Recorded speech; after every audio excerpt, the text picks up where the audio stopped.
ആട് 3 ലോഞ്ചിന് നിൽക്കാൻ സാധിച്ചതിൽ വലിയ സന്തോഷം. അത് മറ്റൊന്നും കൊണ്ടല്ല, വീണ്ടും ഒരു ഷാജി പാപ്പൻ ആകാൻ വേണ്ടി പോകുന്നതിന്റെ ഒരു എക്സൈറ്റ്മെന്റ് എനിക്കുണ്ട്. സാധാരണഗതിയിൽ നേരത്തെ പറഞ്ഞത് തന്നെയാണ് സത്യം. കാരണം ഇത് ഒരുപാട് പ്രത്യേകതകളുള്ള ഒരു സിനിമ തന്നെയാണ്. കാരണം ഞാൻ എവിടെ ചെന്ന് ചോദിച്ചാൽ എവിടെ പോയാലും ഇതെന്റെ എനിക്ക് തോന്നുന്നു 107ാമത്തെ സിനിമയാണ് ആട് 3. അപ്പോ ഇത്രയധികം നല്ല കഥാപാത്രങ്ങൾ, കുറച്ചൊക്കെ നല്ല കഥാപാത്രങ്ങൾ ചെയ്തിട്ടുണ്ടെങ്കിലും എവിടെ ചെന്നാലും പ്രായഭേദമന്യേ ആളുകൾ ചോദിക്കുന്നു ഷാജി പാപ്പ എന്ന് വിളിക്കുകയും കാര്യങ്ങളൊക്കെ ചെയ്യാറുണ്ട്. അതൊരു വല്ലാത്തൊരു സന്തോഷമാണ്. മാത്രമല്ല ഇതിന്റെ ഷൂട്ടിങ്ങിന് നമ്മൾ പോകുന്ന സമയത്ത് ആദ്യം ജയസൂര്യ ഏതാ പടത്തിന്റെ ഷൂട്ടിങ് നമ്മൾ പറയുന്ന ആടെന്ന് പറഞ്ഞ പടം.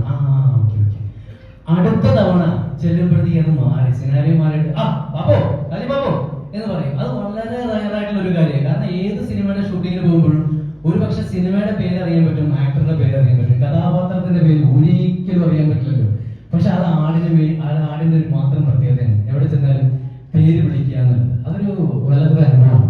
എപ്പോഴും എനിക്കും ഈ ക്യാരക്ടറിനെ മിസ് ചെയ്യാറുണ്ട്. ഇവര് ഇപ്പൊ എന്ത് ചെയ്യായിരിക്കും, വല്ല ക്രിസ്മസ് ഒക്കെ ആകുമ്പോൾ ഞാനും അല്ലെങ്കിൽ നല്ല ആഘോഷങ്ങളൊക്കെ ഞാൻ ചിന്തിക്കും എന്ത് ചെയ്യായിരിക്കും, നടന്നടിച്ചിരിക്കും എല്ലാവരും എന്നൊക്കെ ഞാൻ ഇങ്ങനെ ചിന്തിക്കാറുണ്ട്.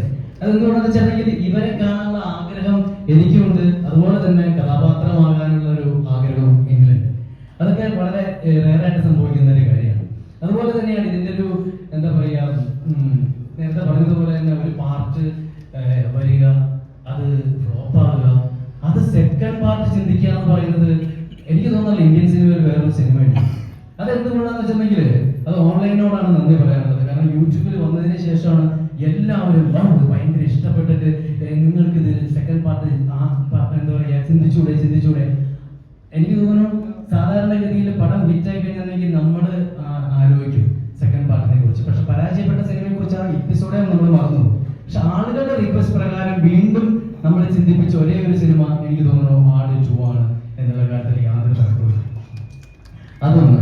പിന്നെ അതുപോലെ തന്നെ ഇതിന്റെ മ്യൂസിക്കിനെ കുറിച്ച് പറയുകയാണെങ്കിൽ ശരിക്കും പറഞ്ഞിട്ടുണ്ടെങ്കിൽ ഒരു സിനിമയ്ക്ക്, ഈ അടുത്ത കാലത്ത് ഒരു സിനിമയ്ക്ക് ഇത്രയും അധികം കഥാപാത്രങ്ങളും ആ കഥാപാത്രങ്ങൾക്കെല്ലാം ഒരു സ്പെഷ്യൽ മ്യൂസിക് ഉണ്ടാകുക എന്ന് പറയുന്നതും വളരെ റയറായിട്ടുള്ളൊരു കാര്യം തന്നെയാണ്.